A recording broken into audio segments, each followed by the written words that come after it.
ಹೇ hi, ಕಷ್ಟ ಅಂದಾಗ loan ಮಾಡಿಸ್ತೀವಿ.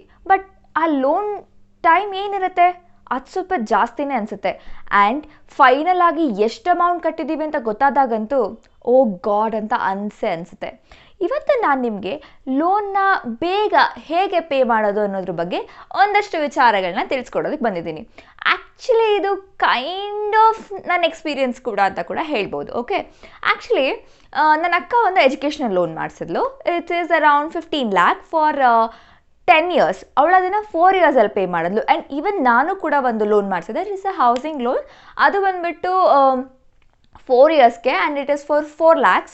ಆ್ಯಂಡ್ ನಾನು ಅದನ್ನು 2.5 yearsಲ್ಲೇ ಕ್ಲಿಯರ್ ಮಾಡಿದೆ. ಹೇಗೆ ಇಷ್ಟು ಬೇಗ ಕ್ಲಿಯರ್ ಮಾಡಿದ್ವಿ ಆ್ಯಂಡ್ ಅದರಿಂದ ನಮಗಾಗಿದ್ದ ಉಪಯೋಗ ಏನು ಅದನ್ನು ನಾನು ನಿಮಗೆ ಈ ವಿಡಿಯೋದಲ್ಲಿ ತಿಳಿಸ್ಕೊಡ್ತೀನಿ. ಈ ವಿಡಿಯೋ ಪರ್ಪಸ್ಗೋಸ್ಕರ ಒಂದು ಹೆಸರು ಇಟ್ಕೊಳ್ಳೋಣ, ಪೂಜಾ ಅಂತ ಹೆಸರು ಇಟ್ಕೊಂಬೋಣ. ಓಕೆ, ಈಗ ಒಂದು ಪೂಜಾ ಅನ್ನೋ ಹುಡುಗಿ ಕಥೆನ ನಾನು ನಿಮ್ಗೆ ಹೇಳ್ತೇನೆ. ಪೂಜಾ ಒಂದು ನಾರ್ಮಲ್ ಎಂಪ್ಲಾಯಿ. ಅವಳು ಒಂದು ಹೌಸಿಂಗ್ ಲೋನ್ನ ತಗೊತಾಳೆ ಫಾರ್ 30 lakhs. 30 ಲಕ್ಷದ ಹೌಸಿಂಗ್ ಲೋನ್ನ ತಗೊಂಡ್ಲು 8.5 ಇಂಟ್ರೆಸ್ಟ್ ರೇಟ್ನ ಹಾಗೆ ಫಾರ್ 20 years. ಈಗ ಪೂಜಾ 20 ವರ್ಷದ ಬದಲು 10 ವರ್ಷಕ್ಕೆ ಅಪ್ರಾಕ್ಸಿಮೇಟ್ಲಿ 10 ವರ್ಷಕ್ಕೆ ಅವಳು ಆ ಲೋನ್ನ ಕ್ಲಿಯರ್ ಮಾಡಬೇಕು ಅಂದರೆ ಸ್ಟ್ರೆಸ್ ಇಲ್ಲದೆ ಹೇಗೆ ಕ್ಲಿಯರ್ ಮಾಡ್ತಾಳೆ ಅನ್ನೋದನ್ನು ನಾವು ನೋಡೋಣ. ಓಕೆ, ಅದಕ್ಕಿಂತ ಮೊದಲು ಪೂಜಾ ಟೈಮ್ ಟು ಟೈಮ್ ಪ್ರಾಪರಾಗಿ ಬ್ಯಾಂಕ್ ಅವ್ರು ಹೇಳ್ದಷ್ಟೇ EMIನ ಕಟ್ಕೊಂಡು ಹೋದರೆ ಅವ್ರು ಟೋಟಲ್ ಎಷ್ಟು ಅಮೌಂಟ್ ಪೇ ಮಾಡಬೇಕಾಗುತ್ತೆ ನೋಡೋಣ. ಆ್ಯಕ್ಚುಲಿ ಪೂಜಾ 8.5 ಇಂಟ್ರೆಸ್ಟ್ ರೇಟ್ನ ಹಾಗೆ ಕಟ್ಟೋದಾದರೆ ತಿಂಗಳಿಗೆ 26,000 ಕಟ್ಟಬೇಕಾಗುತ್ತೆ. ಸೊ 26,000 ಫಾರ್ 20 years ಅಂದರೆ she need to pay almost like 62.5 lakhs. ತಗೊಂಡಿರೋ 30 ಲಕ್ಷ ಸಾಲಕ್ಕೆ 62.5 ಲಕ್ಷ ಅಂದರೆ 32.5 ಲಕ್ಷ ಬಡ್ಡಿನೇ ಆಯಿತು. ಡಬಲ್ ಆಗೋಯ್ತಲ್ವಾ? ಓಕೆ, ಸೊ ಪೂಜಾ ಅವಳ 20 ವರ್ಷ ಟೆನ್ಯರ್ ಪೀರಿಯಡ್ಗಿಂತ ಮುಂಚೆನೇ ಕಟ್ಟಿದ್ರೆ she can really save in Har total amount. But ಹೇಗೆ? ಅದೇ ನಮ್ಮ ಈ ವಿಡಿಯೋನ ಉದ್ದೇಶ. ಓಕೆ, ಫಸ್ಟ್ ಇದನ್ನೆಲ್ಲ ತಿಳ್ಕೊಳ್ಳೋ ಮೊದಲು ನೀವು ಈ EMI ಬ್ಯಾಂಕ್ನ EMI ಹೇಗೆ ವರ್ಕ್ ಆಗುತ್ತೆ ಅಂತ ಒಂದ್ಸಲ ನೋಡ್ಕೊಬರೋಣ. Okay, as you can see ಇಲ್ಲಿ ನಾನು ಎಲ್ಲನೂ ಫಿಲ್ ಮಾಡಿದ್ದೀನಿ already. Loan details, loan tenure ಹಾಗೆ ಇಂಟ್ರೆಸ್ಟ್ ರೇಟ್ಸ್ ಎಲ್ಲ ಕೂಡ, ಲೋನ್ ವ್ಯಾಲ್ಯೂ ಎಲ್ಲವನ್ನು ಕೂಡ ಫಿಲ್ ಮಾಡಿದ್ದೀನಿ. ಸೊ ನೀವು ಇಲ್ಲಿ ಅಬ್ಸರ್ವ್ ಮಾಡಬೇಕಾಗಿರೋದು ಏನಪ್ಪ ಅಂದರೆ ಆ ಗ್ರಾಫಲ್ಲಿ ನೀವು ಆರೆಂಜ್ ಪೋರ್ಷನ್ ಏನಿದೆ ಅದು ಬಂದ್ಬಿಟ್ಟು ಇಂಟ್ರೆಸ್ಟ್ ರೇಟ್, ಗ್ರೀನ್ ಪೋರ್ಷನ್ ಏನಿದೆ ಅದು principal amount paid. Principal amount ಅಂದರೆ ನೀವೇನು ತೊಗೊಂಡಿರ್ತೀರಲ್ವಾ ಅದು. ಓಕೆ, ಆ ಅಮೌಂಟು ಇಂಟ್ರೆಸ್ಟ್ ಅಂದರೆ ಅದಕ್ಕೆ ನೀವು ಎಕ್ಸ್ಟ್ರಾ ಬಡ್ಡಿ ಕಟ್ತಾ ಇರೋದು. ಓಕೆ, ಸೊ ಇದರ ಪ್ರಕಾರ ಅಂಟಿಲ್ 5 to 6 years ನೀವು ಕಟ್ಟೋ EMI ಎಲ್ಲ ಮೇಜರ್ ಪೋರ್ಷನ್ ಬಡ್ಡಿಗೆ ಹೋಗುತ್ತೆ. ಸೊ ಫಾರ್ ಎಕ್ಸಾಂಪಲ್ ಇವಾಗ ನಾವು ತೊಗೊಂಡಿರೋ ನಮ್ಮ ಪೂಜಾ ಪಾಪ ತೊಗೊಂಡಿದ್ದು 30 ಲಕ್ಷ ಸಾಲ, ತಿಂಗಳು ಕಟ್ತಾ ಇರೋದು 26,000 ರೂಪಾಯಿ EMI. 26,000 ರೂಪಾಯಿ EMI 21,000 ಅವಳ ಬಡ್ಡಿಗೆ ಹೋಗ್ತಾ ಇದೆ. ಕೇವಲ 5,000 ಮಾತ್ರ ಅವಳ ಪ್ರಿನ್ಸಿಪಲ್ ಅಮೌಂಟಲ್ಲಿ ಡಿಡಕ್ಟ್ ಆಗ್ತದೆ. ಸೊ ಮಂತ್ಲಿ ಪೂಜಾ 30 ಲಕ್ಷದಲ್ಲಿ ಕಟ್ಟಿದ್ದು ಅಂತ ಕನ್ಸಿಡರ್ ಆಗೋದು ಕೇವಲ 5,000. ಮಿಕ್ಕಿದ್ದು ಇಂಟ್ರೆಸ್ಟ್ ರೇಟ್ಗೆ ಹೋಗ್ತದೆ. ಸೊ EMIನ ಕಟ್ಕೊಂಡು ಹೋದ ಹಾಗೆ ನಿಮ್ಮ ಈ ಪ್ರಿನ್ಸಿಪಲ್ ಅಮೌಂಟ್ ಏನಿರುತ್ತೆ ಅದು ಜಾಸ್ತಿ ಆಗ್ತಾ ಹೋಗುತ್ತೆ, ಇಂಟ್ರೆಸ್ಟ್ ರೇಟ್ ಕಡಿಮೆ ಆಗುತ್ತೆ. ಸೊ ನಮ್ಮ ಒಂದು ಉದ್ದೇಶ ಏನಾಗಿರಬೇಕು ಅಂದರೆ ಆದಷ್ಟು ಬೇಗ ಈ ಪ್ರಿನ್ಸಿಪಲ್ ಅಮೌಂಟ್ನ ಜಾಸ್ತಿ ಮಾಡಬೇಕು, ಹಾಗೆ ಇಂಟ್ರೆಸ್ಟ್ ರೇಟ್ನ ಕಡಿಮೆ ಮಾಡಬೇಕು. ಅದು ಹೇಗೆ ಮಾಡಬೇಕು? ಹೇಗೆ ಅಂತಂದರೆ EMI ಏನು ಕಟ್ತಿರಲ್ವಾ ಅದರಲ್ಲಿ ನಾವು ಸ್ವಲ್ಪ ಇನ್ಕ್ರೀಸ್ ಮಾಡಿ ನೋಡೋಣ. ಓಕೆ, ವರ್ಕ್ ಆಗುತ್ತಾ ಅಂತ. ಇವಾಗ ನಮ್ಮ ಪೂಜಂಗೆ ಆಲ್ರೆಡಿ ಪಾಪ ಕಷ್ಟದಲ್ಲಿದ್ದಾಳೆ ಅಂತ ಅಂದ್ಕೊಂಬಿಡೋಣ. ಪೂಜಾ ಒಂದು 40 to 45% ಅಷ್ಟು ಸ್ಯಾಲ್ರಿನ ಅವಳು ಆಲ್ರೆಡಿ ಲೋನ್ಗೆ ಕೊಡ್ತಾ ಇದ್ದಾಳೆ, ಕಾಂಟ್ರಿಬ್ಯೂಟ್ ಮಾಡ್ತಾಳೆ. So she can give more ಅಂತ ಅನಿಸುತ್ತೆ. ಬಟ್ ನಿಮ್ಮ ವಿಚಾರದಲ್ಲಿ ನೀವು ಸ್ವಲ್ಪ ಜಾಣರಾಗಿ. ಓಕೆ, ನೀವು ಸ್ವಲ್ಪ EMIನ ಜಾಸ್ತಿ ಕಟ್ಟಿ 26,000 ಜೊತೆಗೆ ಒಂದು 3,000 ಎಕ್ಸ್ಟ್ರಾ ಕಟ್ಟಿ. ಅದ್ರ ಬಗ್ಗೆ ನಾವು ಕ್ಯಾಲ್ಕುಲೇಷನ್ ನೋಡೋಣ. ಓಕೆ, 26,000 ಪ್ಲಸ್ 3,000 ಎಕ್ಸ್ಟ್ರಾ ಕಟ್ಟಿದ್ರೆ ಅವಾಗ ಏನಾಗುತ್ತೆ, ಲೋನ್ ಪೀರಿಯಡ್ 20 ವರ್ಷ ಇದ್ದದ್ದು ನೀವು ಎಕ್ಸ್ಟ್ರಾ 3,000 ಕಟ್ಟಿದ್ರೆ 15 ವರ್ಷ ಆಗುತ್ತೆ. ಅವಾಗ ಅಮೌಂಟ್ ಎಷ್ಟಾಗುತ್ತೆ? ಆಲ್ಮೋಸ್ಟ್ 54 lakh ಕಟ್ಟಬೇಕಾಗುತ್ತೆ. ನೀವು 20 ವರ್ಷ ಕಟ್ಟಿದ್ರೆ 62.5, ಆದರೆ 15 ವರ್ಷ ಕಟ್ಟಿದ್ರೆ 54 lakh.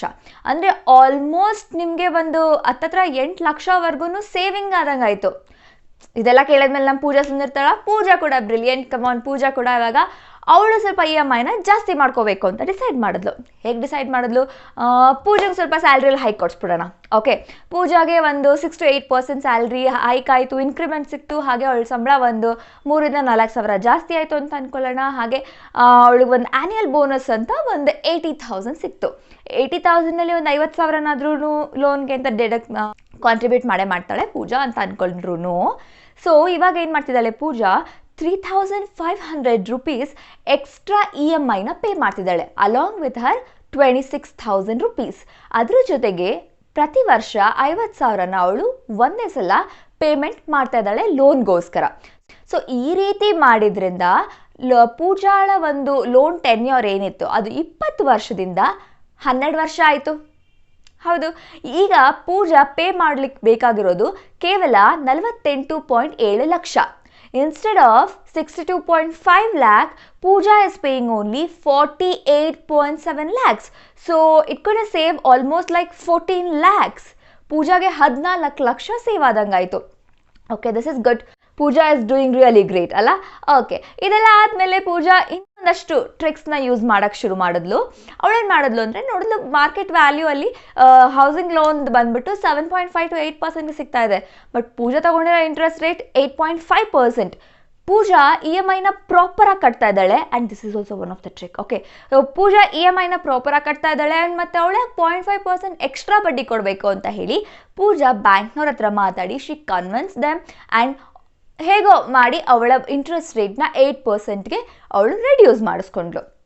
So interest rate 8% reduce ಆಯಿತು ಅಂದಮೇಲೆ ಅವಳು EMI ಕಟ್ಟಬೇಕಾಗಿರೋ ದುಡ್ಡು ಕೂಡ ರೆಡ್ಯೂಸ್ ಆದಾಗ ಅಲ್ವಾ? ಸೊ 8.5% ಇದ್ದಾಗ ಎಷ್ಟು ಕಟ್ತಾ ಇದ್ಲು? 26,000 ಚೇಂಜಸ್ ಕಟ್ತಾ ಇದ್ಲು. ಸೊ 8% ಆದಾಗ ಅವಳು 25,000 ಚೇಂಜಸ್ ಕಟ್ತಾಳೆ. ಸೊ ಆಲ್ಮೋಸ್ಟ್ 1,000 ರೂಪಾಯಿ ಉಳಿತಾಯ ತಿಂಗಳಿಗೆ. ಬಟ್ ಪೂಜಾ 1,000 ರೂಪಾಯಿನ ಕಡಿಮೆ ಕಟ್ತಾ ಇಲ್ಲ, ಅದನ್ನು ಸೇರಿಸೇ ಕಟ್ತಾ ಇದ್ದಾಳೆ. ಸೊ ಈಗ 25,000 ರೂಪಾಯಿ EMI, 3,500 ಅವಳು ಮೊದಲೇ ಕಟ್ತಾ ಇದ್ಲು ಎಕ್ಸ್ಟ್ರಾ, ಈ 1,000 ಕೂಡ ಎಕ್ಸ್ಟ್ರಾ. ಸೊ 4,500 ಪೂಜಾ ಎಕ್ಸ್ಟ್ರಾ ಬಡ್ಡಿ ಕಟ್ತಾ ಇದ್ದಾಳೆ. ಅಂದರೆ ಎಕ್ಸ್ಟ್ರಾ ಅಮೌಂಟನ್ನು ಅವಳ ಬಡ್ಡಿಗೆ ಅವಳು ಡೆಪಾಸಿಟ್ ಮಾಡ್ತಾ ಇದ್ದಾಳೆ ಅಂತ ಆಯ್ತು. ಆ 12 years to 11 yearsವರೆಗೂ ಬರುತ್ತೆ. ಸೊ ಇದರಿಂದ ಏನಾಗುತ್ತೆ? ಪೂಜಾ ಪೇ ಮಾಡಬೇಕಾಗಿರೋದು ಎಷ್ಟು ಅಮೌಂಟ್ ನೋಡ್ಕೊಂಡು ಹೋಗೋಣ ಮುಂದೆ. ಈ ಮಧ್ಯದಲ್ಲಿ ಪೂಜಾ ಇನ್ನೂ ಒಂದು ಟ್ರಿಕ್ನ ಫಾಲೋ ಮಾಡಿದ್ಲು. ಅದೇನಪ್ಪ ಅಂದರೆ, ಮನುಷ್ಯರು ಅಂದಮೇಲೆ ಆಬ್ವಿಯಸ್ಲಿ ನಾವು ಕೆಲಸ ಮಾಡ್ತಾ ಇದ್ದೀವಿ ಅಂದಮೇಲೆ ಜಾಬ್ ಚೇಂಜ್ ಮಾಡ್ತೀವಿ. ಸೊ ಪೂಜಾ ಕೂಡ ಜಾಬ್ ಚೇಂಜ್ ಮಾಡಿದ್ಲು. ಪೂಜಾ 1 or 2 ಜಾಬ್ ಚೇಂಜ್ ಮಾಡಿರ್ತಾಳೆ ಅಂತ ಅಂದ್ಕೊಳ್ಳೋಣ.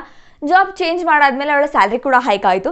So salary around 1.5 to 2 lakhs. Okay, 1.5 to 2 lakhs hike ಆಗಿದೆ ಅಂತ ಅಂದ್ಕೊಂಡ್ರು ಅವಳು 1.5 lakhನ ಲೋನ್ ಅಮೌಂಟ್ಗೆ ಅಂತ ಡೆಡಿಕೇಟ್ ಮಾಡಿದ್ಲು. ಅಂದರೆ ಸಿಂಗಲ್ ಶಾಟ್ ಡೌನ್ ಪೇಮೆಂಟ್ ಮಾಡಲಿಕ್ಕೆ ಅವಳು ಓಕೆ ಅಂತ ಹೇಳ್ಕೊಂಡ್ಳು. ಸೊ ಈ ರೀತಿ ಆದಾಗ ಅವಳು ಜಾಬ್ ಚೇಂಜ್ ಮಾಡಿದ್ರಿಂದ 1.5 lakhನ ಡೌನ್ ಪೇಮೆಂಟ್ ಮಾಡಿದ್ಲು.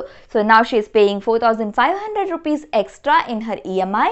ಅದರ ಜೊತೆಗೆ 50,000 ಬೋನಸ್ ಸಿಕ್ಕಿದ್ರಿಂದ ಅದನ್ನು ಕೂಡ ಮಾಡ್ತಿದ್ದಾಳೆ. ಆ್ಯಂಡ್ 1.5 lakh ಅವಳು down payment at single shot ಮಾಡಿದ್ಲು.